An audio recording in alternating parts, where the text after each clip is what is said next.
How to fix Shadowrocket Alight Motion. I'm going to tell you how to fix Shadowrocket Alight Motion. Start by force closing both the Shadowrocket and Alight Motion apps. Then reconnect your VPN or proxy and relaunch both. This simple restarts often resolves the problem.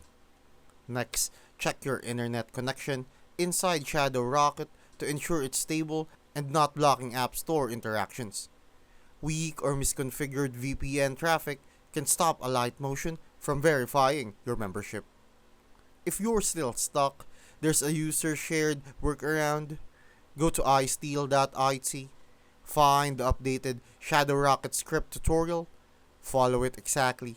Many users say it restores premium access by rotating around the expired certificate issue. That's it. Restart the apps, ensure your connection is legit, and follow the new tutorials on isteal.it. And you should have Shadowrocket working with Alight Motion again.